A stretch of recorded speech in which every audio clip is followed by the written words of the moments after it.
तुम लोग घर वापस चलने की तैयारी करो। आएंगे, वो ज़रूर आएंगे, लेकिन जब मम्मी बुलाएंगी तब कैसे उन्होंने निकाला। गुल और अमर दोनों जिद लेकर बैठ चुके हैं और ये अपने वालिद को इनकार कर देते हैं कि जब तक हमारी माँ हमारे साथ आकर बात नहीं करेगी और आकर खुद ये नहीं कहेगी कि आप हमारे साथ चलें तो हम ऐसे जाने के लिए तैयार नहीं हैं। अब क्या होगा, क्या गुल भी अमर के साथ इस हिसाब से वफाक करेगी? क्योंकि आज गुल के ऊपर मुसीबत है ना, तो अमर इसके साथ डट कर खड़ा है। लेकिन ऐसा गुल जो है ना, ये बातें मजीद बर्दाश्त नहीं कर सकती अपनी खाला की।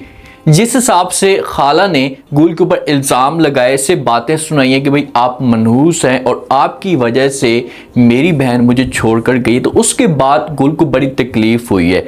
गुल ये समझना शुरू कर चुकी है कि भाई अमर और मैं दोनों एक साथ नहीं चल सकते। अब इन दोनों के रिश्ते में मजीद दरार किस्सा से पैदा होंगी। क्या अमर जो होगा ये गुल को छोड़कर जा भी सकता है? जब से गुल की माँ की डेथ हुई है तो उसके बाद गुल की जो एक उम्मीद थी वो हमेशा के लिए टूट जाती है। पहले जब भी गुल के ऊपर किसी किस्म की मुसीबत आती थी तो ये जाकर बात करती थी अपनी माँ के साथ, अपने दुख अपनी माँ के साथ शेयर करती थी, तो उसके बाद माँ जो होती थी इसे हौसला देती थी और गुल के ऊपर जितनी भी मुसीबतें थी ये इसके साथ डट कर खड़ी हो जाती थी। आज गुल जो ना इसे अकेली और तनहा रह चुकी है, कोई भी बंदा इसकी सपोर्ट करने के लिए तैयार नहीं। और देखना कि जो इसका भाई है ना, ये अब गुल के लिए मुश्किलात बढ़ाएगा, गुल से घाट छीनने की कोशिश करेगा। जो भी हिस्सा होगा गुल के ऊपर आएगा तो नुमान जो होगा ये किसी भी तरीके से गुल को ब्लैकमेल कर सकता है।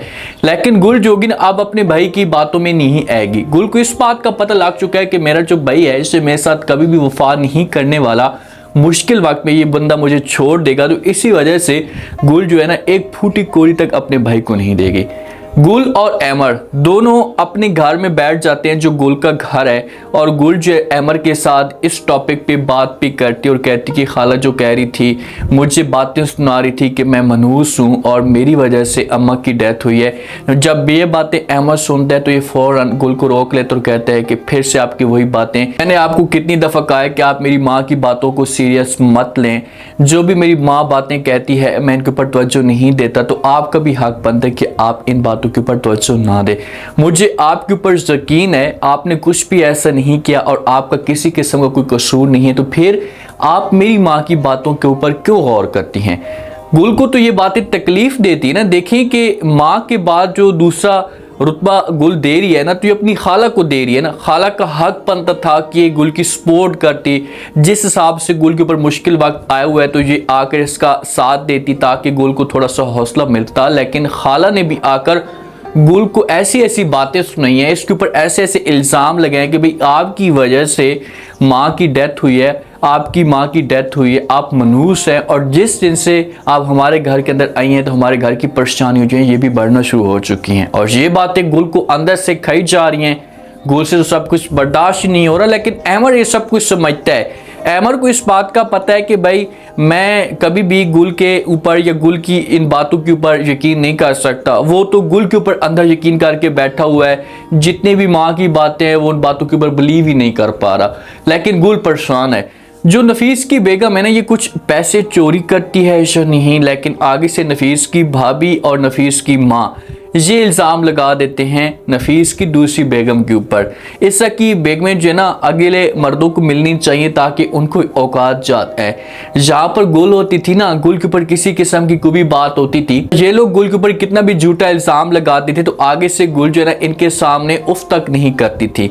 आज ये इनको मुंह तोड़ जवाब देती है, और जो भी बात नफीस की दूसरी बेगम के ऊपर आती है तो आगे से इसे इनको मुंह तोड़ जवाब देती है। अब जिस वक्त नफीस की भाभी इल्ज़ाम लगाती है नफीस की बेगम के ऊपर तो वो कर देती है इनकार कि भाई मैंने पैसे चोरी नहीं किए। अब इनका आपस में तमाशा खड़ा हो जाता है। माँ भी नफीस की मौजूद होती है और ये भी इल्ज़ाम लगा रही होती है, तो इतने में नफीस आ जाता है। जब नफीस आता है तो नफीस की जो बेगम होती है इससे नफीस को कहती कि शुक्र है तुम मौके पे आ चुके हो, वरना आपकी जो भाभी है और आपकी माँ से मेरे ऊपर झूठा इल्ज़ाम लगा रहे हैं कि मैंने पैसे चोरी किए हैं, मैंने एक फूटी कौड़ी तक चोरी नहीं की, तो इससे मेरे ऊपर इल्ज़ाम क्यों लगा रहे हैं। तो नफीस की जो भाभी होती है बोलना शुरू कर देती है, कहती है कि भाई आपने पैसे चोरी किए हैं, हम इल्ज़ाम नहीं लगा रहे, ये बात सच है। लेकिन जहाँ पर जो मेन बात है ना, वो नफीस का रिएक्शन है कि नफीस का क्या रिएक्शन आता है। नफीस जो है ना अब अपनी बेगम का साथ देगा, ये अपनी माँ को और भाभी को इनकार कर देगा और कहेगा बस बहुत हो गया, मैं बहुत ज़्यादा बातें बर्दाश्त कर चुका हूँ, मज़ीद मैं ये बातें बर्दाश्त नहीं कर सकता। अब अगर आप लोगों ने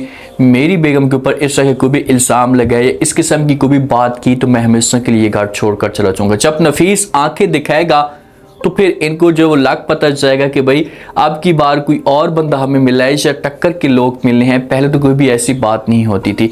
नफीस देखिए कि बेगम जो है ना नफीस की, ये नफीस को इस हिसाब से अपने कंट्रोल में कर लेगी क्योंकि इसे बच्चे की उम्मीद लग चुकी है, तो इसे बार बार नफीस को ब्लैकमेल कर सकती है। इसके पास ये ऑप्शन है कि भाई अगर आपने मेरी बात ना मानी तो मैं बच्चे को जन्म नहीं दूंगी या ये घर छोड़कर चली जाऊंगी। तो नफीस बेचारा मजबूर हो चुका है और इसी वजह से इसकी सारी की सारी बातें मानना शुरू कर चुका है। सारे के साथ जो घर वाले होते हैं ये चले जाते हैं, गुल की जो ससुराल वाले होते हैं माँ भी वापस चली जाती है, एमर की जो माँ होती है, और गुल और एमर ये दोनों घर में बैठ जाते हैं।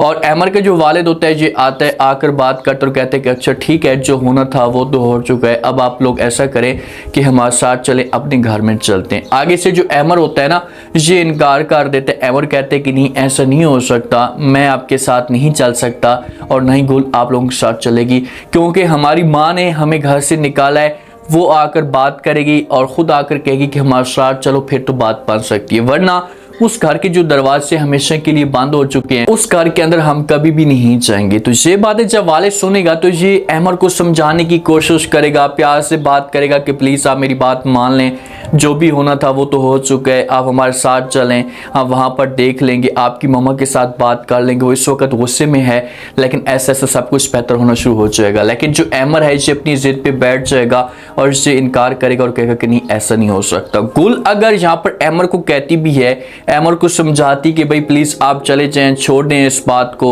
आप ऐसा करें कि अपनी मम्मा के साथ रहें, वहाँ पर आपका हक बनता है, लेकिन अहमर जो है ना ये गुल का साथ देने के लिए तैयार है। जितनी भी मुसीबतें गुल के ऊपर आती हैं ना तो अहमर ने कभी भी इसका साथ नहीं छोड़ा। लेकिन अब देखते हैं कि अब गुल के ऊपर जो मुसीबतें आएंगी क्या गुल जो होगी ये अहमर का साथ देने के लिए तैयार हो जाएगी, क्योंकि जो गुल है ना, गुल के दिल के अंदर जो भी बात होती है, ये गुल के ऊपर कोई भी आकर बात करता है तो गुल अपने दिल के अंदर वो बात बिठा देती है और उस बात को बार बार शेयर करती है। अहमर के सामने शेयर करती है, किसी के सामने भी शेयर करती है, तो अहमर को इस मामले पे टेंशन होती है। अब गुल के लिए मुसीबत नहीं क्या खड़ी हो सकती है, देखिए कि नुमान जो है और नुमान की जो बेगम है ये दोनों कभी भी सुकून के साथ नहीं बैठेंगे। इनके पास यही ऑप्शन है कि अभी हमारे पास वक्त है और हम किसी भी तरीके से गुल को ब्लैकमेल करने की कोशिश करें, क्योंकि माँ का जो भी हिस्सा था ना ये दोनों में तकसीम हो चुका है। ये भी हो सकता है कि इसने ज्यादा जो हिस्सा है ना इसे गुल को दे दिया हो, तो इसी वजह से नुमान जो होगा इसे रिक्वेस्ट करेगा, गुल के सामने आकर बात करेगा, प्यार से समझाएगा, पहले मीठा मीठा बनेगा। अगर गुल इनकी बातों में आ जाती है तो फिर तो ये धोखा खा लेगी, अगर इनकी बातों में नहीं आती, इनकार कर देती है, तो फिर नुमान जो होगा इसे जबरदस्ती ब्लैकमेल करने की कोशिश करेगा और गुल को मजबूर करेगा। उम्मीद है आज का रिव्यू, आज के टीजर आप लोगों को पसंद आया होगा। आपने कमेंट सेक्शन में लाजमी बताना है आपको क्या लगता है, क्या नेक्स्ट आने वाले के साथ में जिस हिसाब से अहमर गुल का साथ दे रहे तो क्या गुल भी अहमर का साथ देने के लिए तैयार हो जाएगी। अब अहमर और गुल दोनों इस घर के अंदर बैठ चुके हैं, अगर नुमान आता है आकर इन दोनों के ऊपर डांस करता है, इनको बातें सुनाता है कि भाई अब आप लोगों का अपना घर है, अपने घर में जाएं जहां पर रहने का आप लोगों का कोई भी हक नहीं, तो आगे से जो गुल का जो होगा ये रिएक्शन क्या आएगा, क्या गुल जो होगी ये अपने भाई को बातें सुना पाएगी और अहमर की माँ को कब अपनी गलती का एहसास होगा और इन दोनों को अपने साथ लेकर जाएगी। लास्ट में फीडबैक दें और सब्सक्राइब भी लास्ट में कर दें। शुक्रिया।